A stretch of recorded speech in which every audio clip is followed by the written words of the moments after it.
जय हिंद दोस्तों, point break by RSR YouTube channel पर आप सभी का बहुत बहुत स्वागत है। आज हम बात करने वाले हैं यूपी टेट सुपर टेट की दृष्टि से महत्वपूर्ण प्रश्नों की। आज का हमारा विषय है वर्णमाला। वर्णमाला से अक्सर सुपर टेट में प्रश्न पूछा जाता है, तो आप सभी लोग इस वीडियो को बहुत ध्यान से देखिए। वीडियो के लास्ट में मैं आपसे क्वेश्चन भी पूछूंगा जिसका आंसर आपको कमेंट बॉक्स में बताना है। शुरुआत करने से पहले अगर आपने अभी तक इस चैनल को सब्सक्राइब नहीं किया है तो प्लीज आप लोग इस चैनल को सब्सक्राइब कर लीजिए, क्योंकि मैं लगातार ऐसे ही वीडियो लाता रहूंगा। तो चलिए स्टार्ट करते हैं आज का वीडियो। आज का हमारा पहला प्रश्न है, जिन वर्णों का उच्चारण बिना किसी दूसरे वर्ण की सहायता से होता है उनको क्या कहते हैं। बिना किसी सहायता से पूछा गया है कि उनको क्या कहा जाता है। तो ऑप्शन दिए हुए हैं हमारे स्वर, ऑप्शन 2 व्यंजन, ऑप्शन 3 अक्षर, ऑप्शन 4 इनमें से कोई नहीं। तो इसका सही आंसर क्या हो जाएगा? सही आंसर हो जाएगा ऑप्शन 1 स्वर। जिन वर्णों का उच्चारण बिना किसी दूसरे वर्ण की सहायता से होता है उनको हम स्वर कहते हैं, और जहां पर दूसरे वर्णों की सहायता ली जाती है उनको हम कहेंगे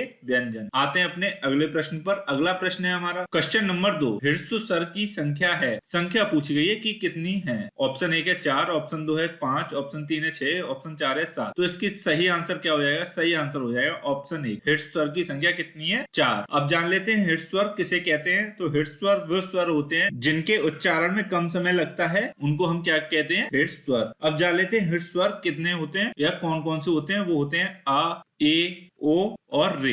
ये 4 ह्रस्व स्वर होते हैं। अब बात की जाए दीर्घ स्वर की संख्या कितनी होती है, तो वो कितनी होती है? 7। अब यहाँ पर ये भी जान लेते हैं कि दीर्घ स्वर कौन कौन से होते हैं। तो वो होते हैं आ, ई, उ, ए, ओ, औ। ये कैसे हैं? दीर्घ स्वर। दीर्घ स्वर को बोलने में ह्रस्व स्वर से ज्यादा समय लगता है। आते हैं अपने अगले प्रश्न पर। अगला प्रश्न है हमारा क्वेश्चन नंबर 3, जिह्वा के आधार पर स्वर कितने प्रकार के होते हैं। जिह्वा के आधार पर पूछा गया है कि स्वर के कितने प्रकार होते हैं। ऑप्शन दिए हुए हैं हमारे 2 प्रकार के, ऑप्शन 2 है 3 प्रकार के, ऑप्शन 3 है 4 प्रकार के, ऑप्शन 4 है 5 प्रकार के। तो इसका सही आंसर क्या हो जाएगा? सही आंसर हो जाएगा ऑप्शन 2, जिह्वा के आधार पर स्वर 3 प्रकार के होते हैं। अब बात कर लेते हैं वो 3 प्रकार कौन कौन से होते हैं। तो वो होते हैं अग्र स्वर, दूसरा होता है हमारा मध्य स्वर, तीसरा होता है हमारा पश्च स्वर। ये 3 जिह्वा के आधार पर स्वर के भेद होते हैं। आते हैं अपने अगले प्रश्न पर। अगला प्रश्न है हमारा क्वेश्चन नंबर 4, निम्न में से समृत स्वर हैं। समृत स्वर पूछा गया है। ऑप्शन दिए हुए हमारे ई, ओ,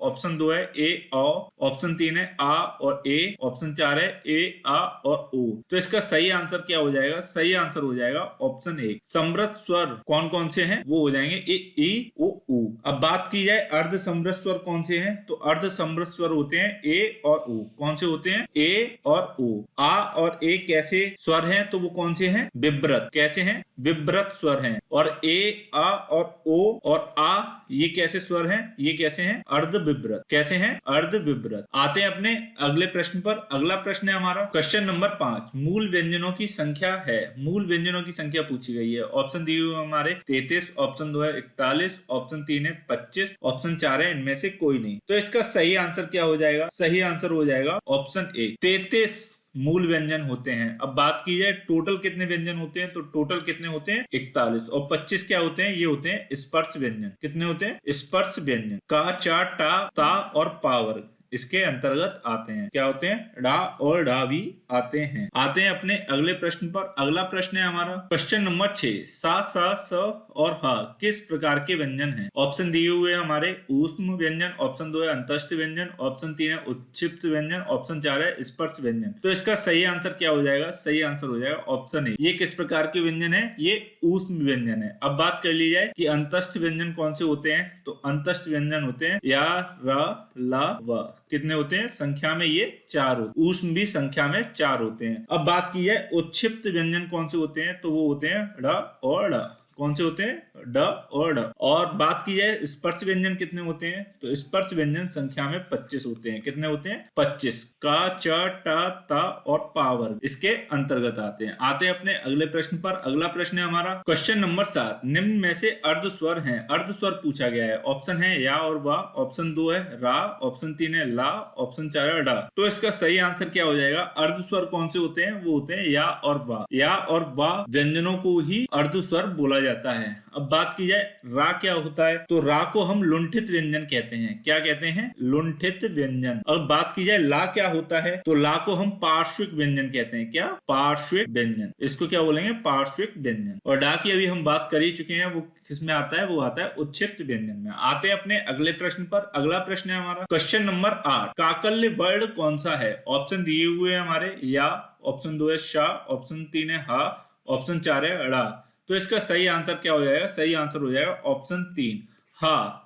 हा काकल्य वर्ण होता है। इसको क्या बोलते हैं? स्वर तंत्री भी बोला जाता है। इसको क्या बोलते हैं? स्वर तंत्री। तो ये आपको याद रखना है, ये प्रश्न एग्जाम में पूछा भी गया है। आते हैं अपने अगले प्रश्न पर। अगला प्रश्न है हमारा क्वेश्चन नंबर 9, लिखित भाषा में मूल ध्वनियों के लिए जो चिन्ह मान लिए गए हैं या जिनके द्वारा उनको लिखा जाता है, उनको हम क्या कहते हैं? तो हमारे ऑप्शन दिए हुए हैं स्वर, ऑप्शन 2 लिपि, ऑप्शन 3 ध्वनि, ऑप्शन 4 व्यंजन। तो इसका सही आंसर क्या हो जाएगा? सही आंसर हो जाएगा ऑप्शन 2 लिपि। लिखित भाषा में जो मूल ध्वनियों के लिए जो चिन्ह का उपयोग किया जाता है, उनको हम क्या बोलते हैं? लिपि। क्या बोला जाता है उनको? लिपि। आते हैं अपने अगले प्रश्न पर। अगला प्रश्न है हमारा क्वेश्चन नंबर 10, दो व्यंजन जब एक साथ मिलते हैं तो क्या कहलाते हैं? दो व्यंजनों के मिलने से बनने वाले वर्ड को पूछा गया है, उनको क्या कहते हैं? ऑप्शन दिया हुआ है हमारे संयुक्त व्यंजन, ऑप्शन 2 अल्पप्राण, ऑप्शन 3 है महाप्राण, ऑप्शन 4 है अंतस्थ। तो इसका सही आंसर क्या हो जाएगा? सही आंसर हो जाएगा ऑप्शन 1 संयुक्त व्यंजन कहलाते हैं। जब दो व्यंजन एक साथ मिलते हैं तो उनको क्या बोलते हैं? संयुक्त व्यंजन। अब जान लेते हैं संयुक्त व्यंजन कौन कौन से होते हैं। तो वो होते हैं छ,